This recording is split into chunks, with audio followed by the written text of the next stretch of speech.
Municipal chairman, మా MUDA chairman, మా market committee chairman, మిగతా మా ముఖ్య నాయకులు, కార్యకర్తలు, ఈ చుట్టుముట్టు ఉండే ప్రజలు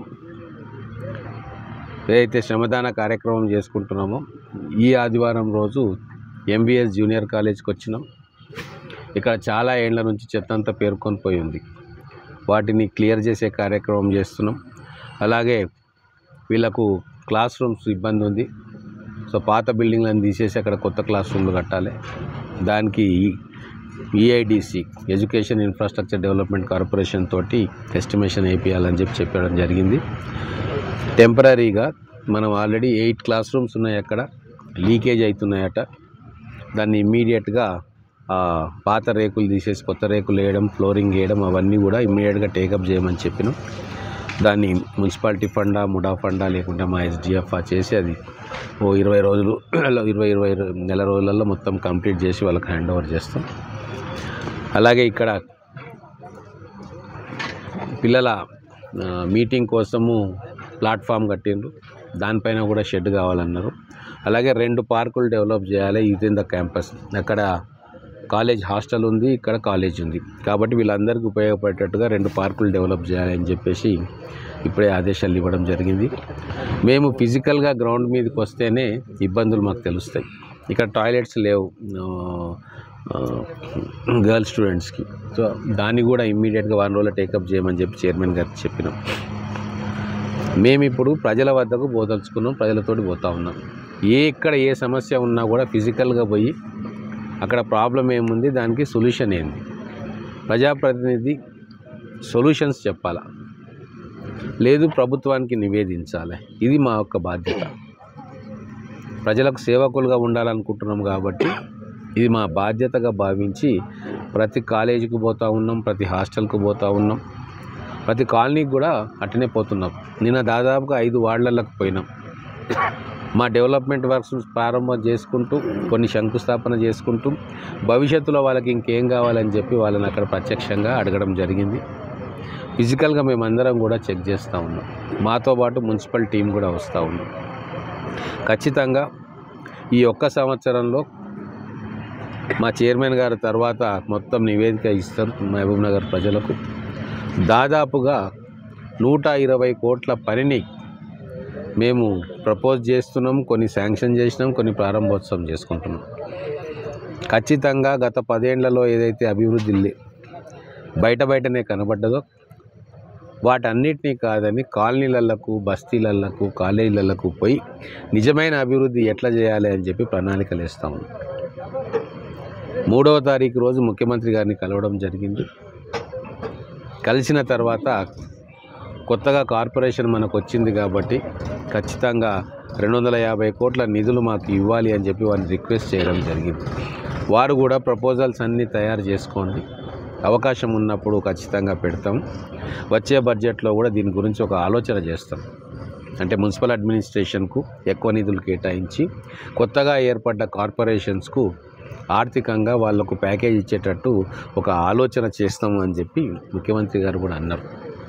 కాబట్టి ఒక ప్రత్యేకమైన ప్రణాళికతోటి, పకడ్బందీ ప్రణాళికతోటి మహబూబ్ నగర్ పట్టణానికి ఏది అవసరమో అది చేయాలని చెప్పి నిర్ణయం తీసుకున్నాం, ఆచరణలో పెడతా ఉన్నాం. పేరు కోసమో, ప్రచారం కోసమో లక్షల రూపాయలు, కోట్ల రూపాయలు ఎక్కడ పడితే అక్కడ పెట్టడానికి మేము సిద్ధంగా లేము. పెట్టే ప్రతి పైసా కూడా ప్రజలకు ఉపయోగపడాలి, జవాబుదారీతనం ఉండాలి, అవినీతి రహితంగా మన కార్యక్రమాలు ఉండాలి. ఇదే నిబద్ధతతోటి పనిచేయాలని చెప్పి మేమందరం కూడా ఒక నిర్ణయం తీసుకున్నాం. కాబట్టే రాబోయే రోజుల్లో ఖచ్చితంగా మహబూబ్ నగర్ని అన్ని విధాలుగా అభివృద్ధి చేసుకుంటాం. నిన్న అది ఏం కాలనీ మనం పోయింది, కాదు పార్క్, మన కమ్యూనిటీ హాల్ మహిళలది, ప్రేమ్నగర్ ఎంప్లాయీస్ కాలనీ దగ్గరికి పోతే అక్కడ పార్క్ లేదు. మహిళా సంఘాల పని చేసుకోవడానికి ఎక్కడికో దూరం పోతూ ఉన్నారు, లేదా ట్యాంకుల కింద కూర్చుంటూ ఉన్నారు. ఇమీడియట్గా అక్కడికి పోయి వాళ్ళని పిలుచుకొని ఒక 400 గజాల్లో అక్కడ ఒక కమ్యూనిటీ హాల్ నిర్మాణం చేయాలని చెప్పి అప్పటికప్పుడు ఆదేశాలు ఇవ్వడం జరిగింది. ఎస్టిమేట్స్ తీసుకుంటున్నారు. మాకు ఉన్న ఫండ్స్లో మ్యాక్సిమం పబ్లిక్ ఏది అవసరం అనేది ఆలోచన చేసి అప్పటికప్పుడు నిర్ణయాలు తీసుకుంటా ఉన్నాం. భవిష్యత్తులో కూడా ఎవరికి ఏ అవసరం ఉన్నా కూడా ప్రత్యక్షంగా పోతాం, ఆ అవసరాన్ని బేరీజ్ వేసుకుంటాం, మనకున్న బడ్జెట్లో చేయగలుగుతామా చేయలేమా ఆలోచన చేసుకొని తక్షణ నిర్ణయం తీసుకుంటాం. మా కౌన్సిల్ ఇప్పటికీ 7 సార్లు, ఒక సంవత్సరంలో 7 సార్లు కూర్చున్నది. ప్రజా సమస్యల మీద చర్చ జరిగింది. ఎవరైనా సరే ప్రతిపక్షం వాళ్ళ స్వపక్షం వాళ్ళని లేకుండా కౌన్సిలర్స్ వాళ్ళ అభిప్రాయాలను చెప్పిండ్రు. వాళ్ళ వార్డులో డెవలప్మెంట్ వర్క్స్ ఏమేం కావాలనో చెప్పిండ్రు.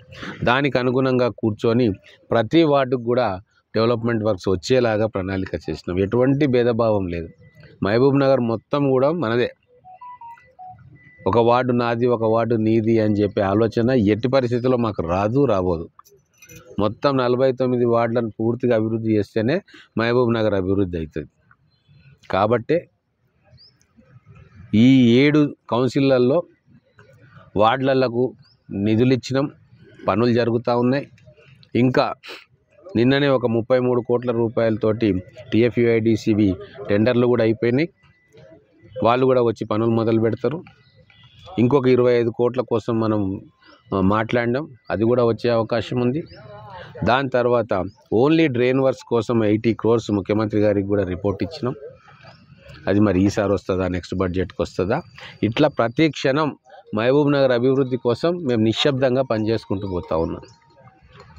ప్రతి ఒక్కటి రాగానే పేపర్ చూపించి నేను ఇది చేసిన అది చేసిన అంటే లాభం లేదు. అభివృద్ధి అనేది కళ్ళకు కనబడాలి, పేపర్ మీద కాదు, నోటి మాట ద్వారా కాదు. అది ఒక రోజులో సాధ్యమయ్యే పని కాదు.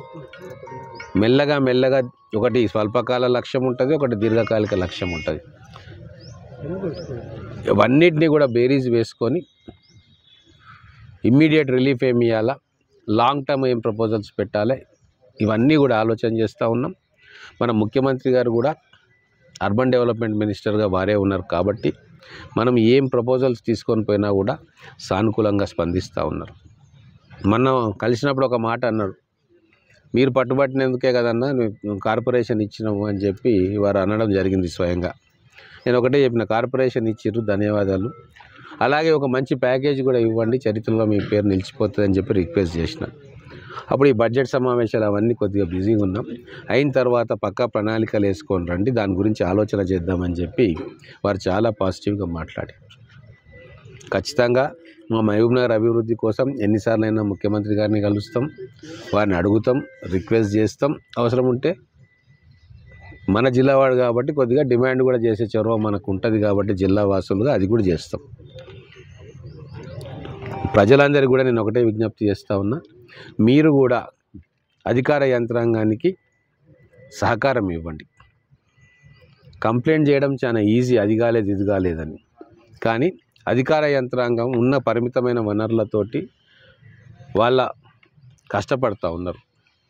ఒకరిద్దరు అలసత్వం ఉంటే ఉండొచ్చు ఒకరిద్దరికి, కానీ మ్యాక్సిమం మున్సిపల్ సిబ్బంది కష్టపడుతూ ఉన్నారు.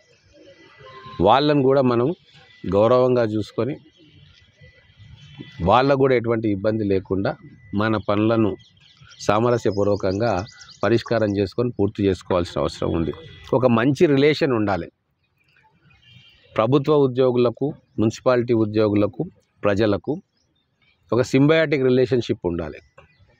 వాళ్ళు వీళ్ళని శత్రువులుగా చూడడమో, వీళ్ళు వాళ్ళని శత్రువులుగా చూడడమో అది జరిగితే అది టీం వర్క్ కాదు.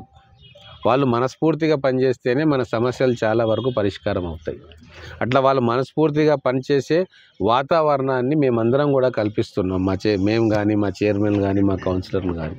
ప్రజలు కూడా సానుకూలంగా అధికారుల పట్ల పాజిటివ్ దృక్పథంతో ఉండండి.